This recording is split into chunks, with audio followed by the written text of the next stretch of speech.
Welcome back, or hello if you're new here. Today I want to talk about my September updates, talking about what I've been up to in August and what is coming in September. The seasons are changing. We're getting into fall and autumn here, and with that comes back to school, which is kind of the theme of some of the topics of this video in terms of some of my reading. And with the weather turning colder, the best thing about it for all of you is the fact that it tends to be the end of my reading slump, which I'm already seeing in the last few weeks. So all that being said, let's get started. Now let's start with talking about my TBR. So I'm going to focus on a few books this year, particularly Dark Academia in September, and then I move over more to proper Halloween books in the month of October. So the first one I want to do is The Witch Elm by Tana French. It's one of her backlist titles I've never actually gotten to or specifically gotten through. I've started and read the first chapter probably a million times, but for whatever reason, because it is quite slow paced, I've never really done the full push through. I like her writing, I like her characters, but I always find that my attention wanders to something else big and shiny. So I'm finally getting to this one, really looking forward to it. I actually have started already, which is something I'm trying to do more for these update videos, because I think a lot of you are going to get annoyed if I keep having books on my to read list that I don't actually read. So by reading at least a couple of chapters ahead of time, it gives me a much better chance I'm going to stick with the book because I know what I'm getting myself into. In this one, we follow a college man who has had a pretty good life. He's relatively lucky, never really had anything bad happen to him until there is a home invasion. This is all the setup of the story that leaves him quite beat up, and it really follows him in the aftermath of that. So looking forward to finally getting through this one.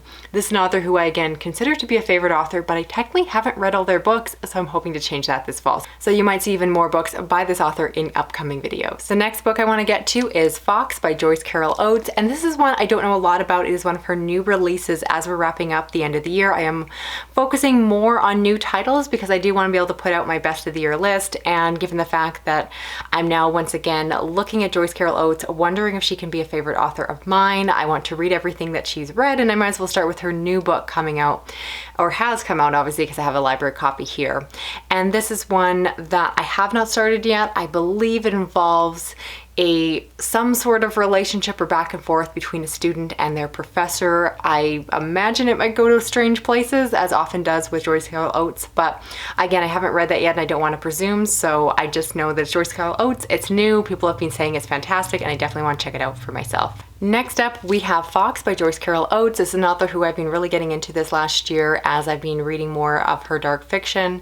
And with this one, I have not started it, so I can't speak too much to the synopsis. I understand it follows a professor who is incredibly charming and everyone likes him. However, perhaps there is more going on. And again, I really hope I will love this one. I've heard really good early feedback from those that did read it on release.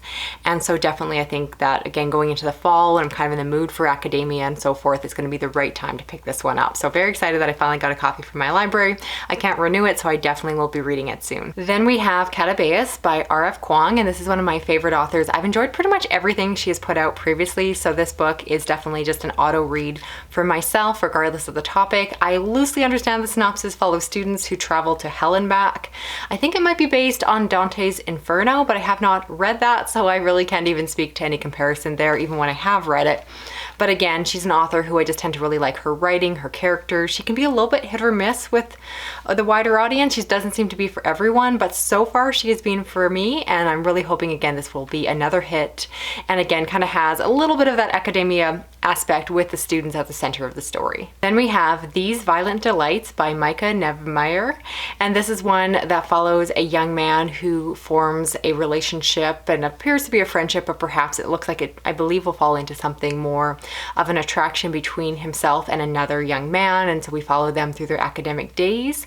I have started this one, but I'm quite early on, so again, it just seems to be a bit of attraction going on. I'm not clear how much this one is going to lean into dark academia or more of a thriller plot, because I think it has an element of obsession as they become more intertwined. So I'm definitely hoping it's not just a straight up romance, which I don't think it is. Not that there's anything wrong with that, it's just not typically up my alley. I'm typically looking for something darker, and so I'm curious to see where this one goes. It's definitely slow moving, very character based, and so far I'm intrigued, so I'm really hoping it has a good hook that comes in pretty soon.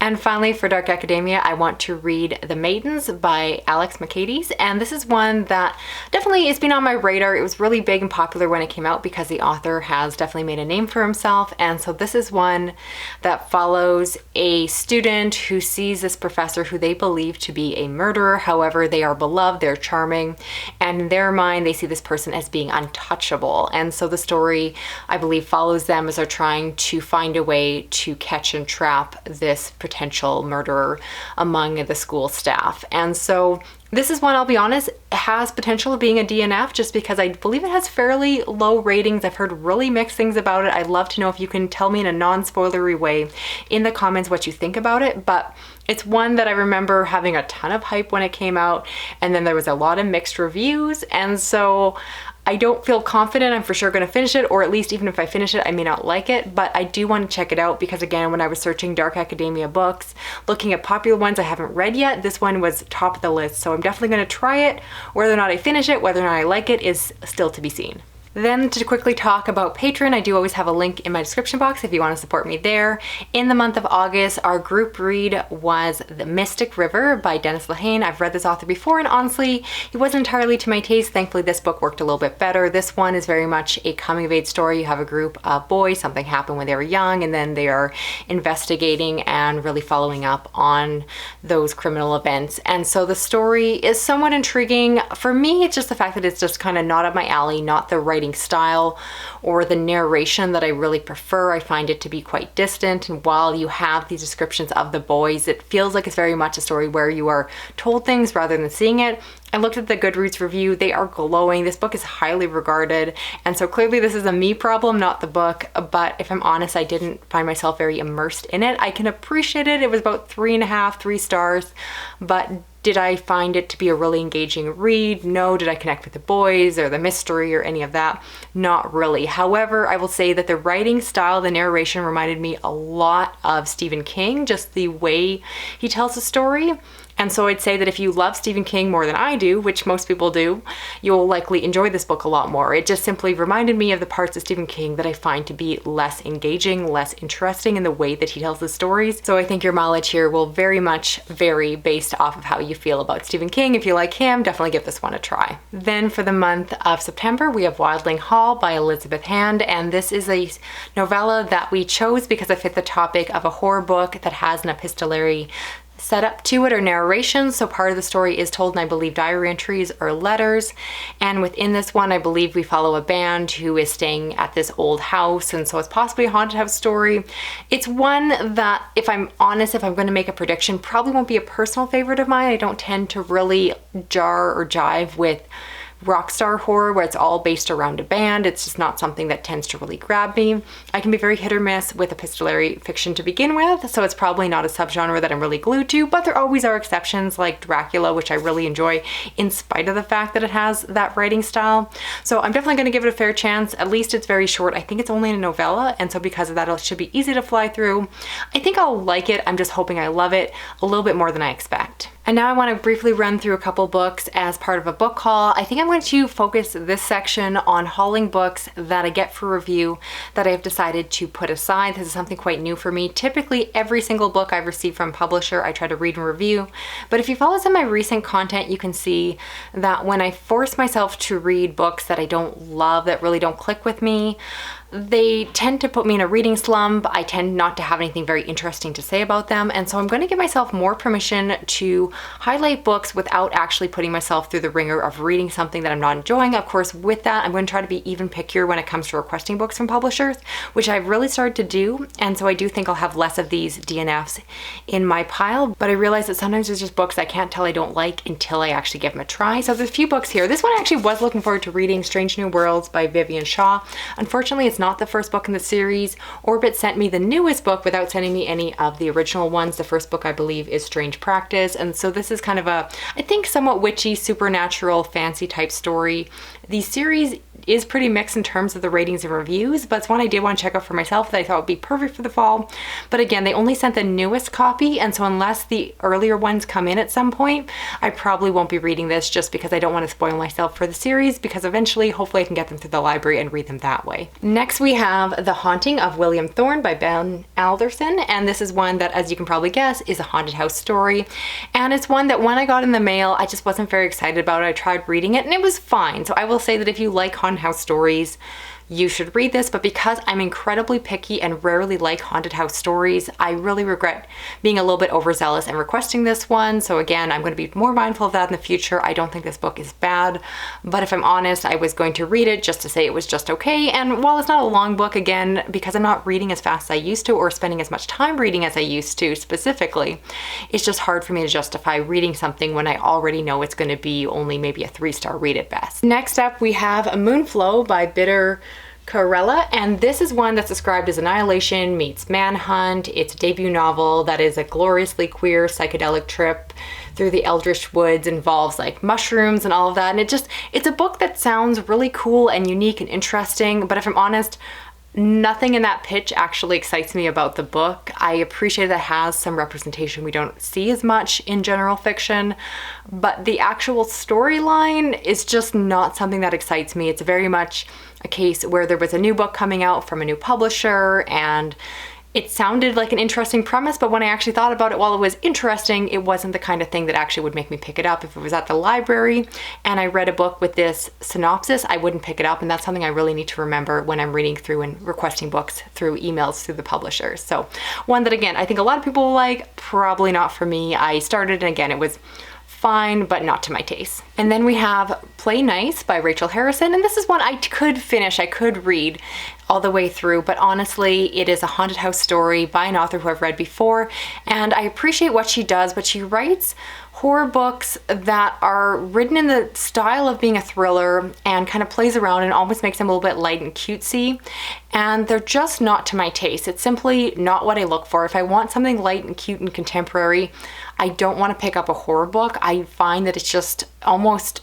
jarring how much, to me, it doesn't always fit the tone or feeling of what I'm looking for when I pick up a book like this. So I've read her before and she's good. I give her 3 stars. I appreciate her. I recommend her to the right audience, etc.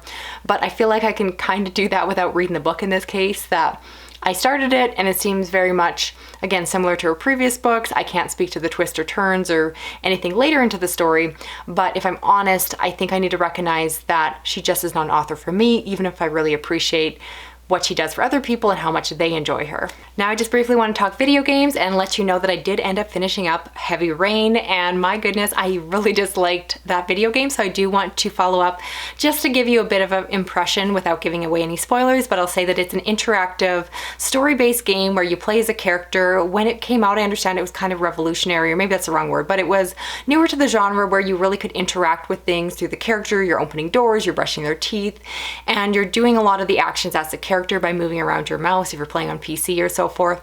And it had some elements that you could tell were very exciting when they came out, but feel very, very dated in terms of gameplay now. But my real issue with the story comes in the fact of the plot itself. As someone who reads a lot, I tend to judge the stories in video games very harshly, and quite frankly, I found there to be tons of plot holes. Without spoiling the ending, I'll say that there definitely is a jump the shark moment. There's a point where something is revealed that just doesn't make sense. And I don't want to say too much, but I just really feel like the game did a lot of hand waving to make a certain ending that you'd never see coming, but it made it so that you never could predict the ending because they didn't properly give you enough clues in my mind to actually make it for a satisfying twist. So I ended up pretty disappointed, or pretty angry, quite frankly, with the ending. It probably didn't help that I was very bad with a lot of the quick time events, and so I pretty much had the worst ending you can get, with as many characters dying and having the worst thing happen to them by the end of the story. So it was a really depressing game, and I recognize I could go back and replay it and try to get different endings. But I was so disappointed by the writing that I really don't care. So don't recommend that one. I did play it through, so I just wanted to follow up because I know a few people in the comments were interested in that game. And so if you go to play it because of my recommendation, I don't recommend it. I had a really bad time with that one. Not worth your time, and quite frankly, I really regret playing it. And I want to talk about puzzles in this video because I've really gotten into Jigsaw Puzzles. I'm not sure if I'll have enough content every month, but I've recently gotten into them and I just find them really relaxing to do. I used to do them as kids, but I never did anything more than a kid-sized puzzle, and so now getting into the adult ones are definitely quite challenging. This is one that I did not buy, but I got from my library puzzle exchange, so I do have to return it, but it's a 1,000-piece Galson called the Reader Society, so you kind of see it as like a little book club get together. I'm not quite finished as I record this, so I'm just holding up the empty box because the rest of it is on my table, but this is definitely fun. I do think would be a really great gift for a reader who also wants to get into puzzles, but it is challenging, so you'll have to know if they do any puzzling already. The other one I got, I picked up right for my birthday, and this is this wildlife forest picnic setup, and so I thought it was just really cute. You have all the animals sitting around having pie and cookies and tea and all of that, and I love that it has little hedgehogs in it. So this one was really adorable, and it was only 500 pieces, so a lot easier to pick up and put together. And then the other one I got from Book Outlet actually was this one here. Not my personal favorite. If you are a patron, you know this. I'm not much of a plant person. I appreciate plants, but I cannot keep them alive to save my life. But I did like the look of this puzzle, and it was on discount, so I did end up picking it up, and it was decently challenging given all of the greenery, but not too bad because all the greenery is different. And that's the big thing I'm learning, is trying to figure out what makes a puzzle easy or hard, because I've definitely had it where some puzzles are way more challenging than others. And so if you're interested, I'll show you the puzzles that I plan to do over the fall in my next update, because I do have some really cute ghosty Halloween style ones for October. So that's it for this video here. I'd love to know of the books, puzzles, other things I talked about. What are you planning on checking out? What do you think? And all of that. If you're new here, please consider subscribing. Hit the little notification bell so you don't miss a video from me. If you enjoyed this, give me a thumbs up. Drop a comment, even just an emoji. It lets me know you're here. Otherwise, I don't have too much else to talk about in terms of life updates or TV, movies, etc. Really, again, just getting back into reading, which is more the focus of this video, and hopefully you don't mind seeing me come back to one of my favorite hobbies, but really looking forward to the fall. Great reading plans ahead, lots of new releases I'm very excited for, and I can't wait to share with you as I find more favorites. So thanks so much for watching. Talk to you again soon. Okay, bye-bye.